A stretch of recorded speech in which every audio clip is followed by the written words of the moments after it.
আসসালামু আলাইকুম রহমতুল্লাহি ওয়া বারাকাতুহু। আলোচনা করব তাকামুলের বিষয় নিয়ে। একটি ভিডিওতে আমি বলেছিলাম যে তাকামুলের বিষয়ে আলোচনা করব,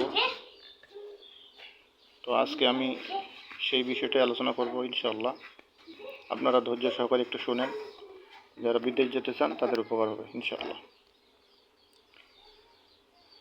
আপনারা রেকর্ডিং এজেন্সির মাধ্যমে টেস্ট টিকেট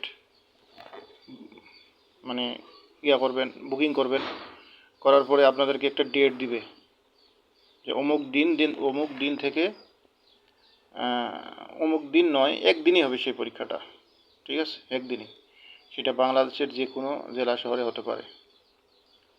তো ডেট থাকবে যেমন যে 5ই আগস্ট 2026, এই ধরনের একটা ডেট দিবে। তো আপনারা সকাল সকাল চলে যাবেন সেখানে, সকাল 9টা থেকে 4টা পর্যন্ত ডেট দেওয়া থাকবে।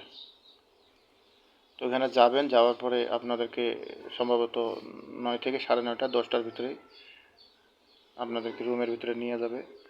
নিয়ে যাওয়ার পরে পাসপোর্টটা নিবে, পাসপোর্টটা নিবে। আর আপনারা যে রেকর্ডিং এজেন্সির মাধ্যমে যে একটা টেস্ট টিকেট আপনাদেরকে দিবে, এই টেস্ট টিকেটটা নিবে। আপনাদেরকে বলবে যে এক হাতে টেস্ট টিকেটটা ধরেন আর এক হাতে পাসপোর্টটা ধরেন। ধরার পরে আপনাদের একটা ছবি নিবে, ঠিক আছে? তারপরে ছবিটা নেওয়ার পরে আপনাদেরকে বলবে যে আপনাদেরকে দিবে আর কি, এই যে কি বলে, সেফটি জ্যাকেট দিবে। বলবে যে সেফটি জ্যাকেট পরেন, সেফটি জ্যাকেট পরবেন। পরার পরে আপনাদেরকে এক জায়গায় দাঁড়াইতে বলবে, একটা সামনে দাঁড়াইতে বলবে আর কি। ফির ওইখানে আবার আপনাদেরকে স্ক্রিন নেবে আর কি, ক্যামেরা, হয়তো ছবি টবি তুলবে। এইভাবে 2 জায়গায় তুলবে। তোলার পরে আপনাদেরকে একটা রুমে নিয়ে যাবে। রুমে নিয়ে যাওয়ার পরে সম্ভবত 10:30 থেকে 11টা পর্যন্ত আপনাদের পরীক্ষা হবে 2টা। একটা হলো এমসিকিউ আর একটা হলো কম্পিউটার। কম্পিউটারেই এমসিকিউ পরীক্ষা হবে। ওখানে 15টা প্রশ্ন আসবে। কয়টা প্রশ্ন? 15টা প্রশ্ন। আপনাদেরকে একটা কম্পিউটার রুমে নিয়ে যাবে আর বলবে যে ডাইনে বামে তাকাবেন না, ঠিক আছে? আপনাদেরকে বুঝাই দিবে একটু যে এইভাবে আপনারা করবেন। তো ওইখানে যে পরীক্ষাগুলো হবে, মূলত পরীক্ষাগুলো সবগুলোই আর কি বুদ্ধির পরীক্ষা, কিচ্ছু না। আপনারা একটু বুদ্ধি খাটাই, ঠিক আছে? ওখানে কম্পিউটার দিবে, এমন সিস্টেমে আপনাদেরকে বসাই দিবে, ডাইনে বামে কিন্তু মাথা ঘোরাবেন না, ঠিক আছে? কম্পিউটার অন করে দিবে। অন করে দেওয়ার পরে আপনাদেরকে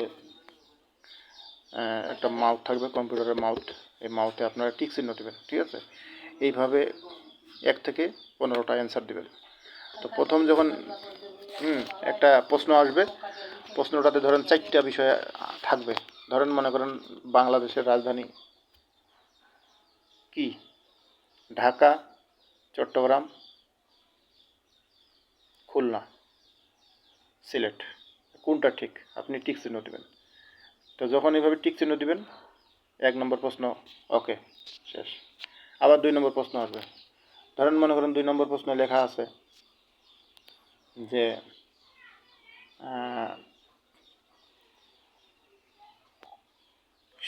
শিল্পনগরী কোথায়? বাংলাদেশের শিল্পনগরী কোথায়? চট্টগ্রাম, সিলেট, বরিশাল, ফেনী। তো চট্টগ্রাম হলো শিল্পনগরী। আপনারা চট্টগ্রামে এরকম টিক চিহ্ন দেবেন। ঠিক এইভাবেই প্রত্যেকটা এমসিকিউ পরীক্ষা হবে। 15টা এমসিকিউ পরীক্ষা হবে। প্রত্যেকটা এমসিকিউতে এইভাবেই টিক চিহ্ন দেবেন। তো যখনই টিক চিহ্ন দেবেন 2 নম্বর, তখন বলবে যে সামনে এগিয়ে যান, ঠিক আছে? আবার সামনে এগিয়ে যাবেন। এইভাবে একে একে 15টা প্রশ্নের, যখন আপনি একটা প্রশ্নের অ্যান্সার দিবেন, তখন আপনার ওখানে দেখবে যে আপনি কত মার্কের অ্যান্সার করলেন, ঠিক আছে? এইভাবে আপনি করতে করতে 15টা অ্যান্সার দিবেন। দেওয়ার পরে আপনার সময় সম্ভবত 30 মিনিট দিবে, ঠিক আছে? 30 মিনিট যখন হবে, তখন আপনাকে পরীক্ষা ক্লোজ করে। ওইখানে ফির আরেকটা জিনিস, ওই যে শেষে আপনারা একটা জিনিস সাবমিট, এইটা কিন্তু অবশ্যই লিখবেন যে আমি পরীক্ষা শেষ করলাম, ঠিক আছে? ওখানে দেখাই দিবে যেইভাবে। তারপরে ফিনিশ, শেষ, শেষ করলাম, পরীক্ষা শেষ করলাম, ওইরকম একটা অপশন আছে। ওইখানেও যাইয়া আপনাদেরকে সিস্টেমগুলো এইভাবে আপনারা 30 মিনিটে পরীক্ষা দিবেন, ঠিক আছে? এমসিকিউ পরীক্ষা ওইটা একটা হবে, তারপরে তখন আপনাদেরকে ওইখান থেকেই আরেক জায়গায় নিয়ে যাবে, ঠিক আছে? ওই জায়গায় কীভাবে কী হবে না হবে বিস্তারিত আলোচনা করার জন্য, পরবর্তী ভিডিও পাওয়ার জন্য লাইক কমেন্ট শেয়ার করবেন। আসসালামু আলাইকুম রহমতুল্লাহ।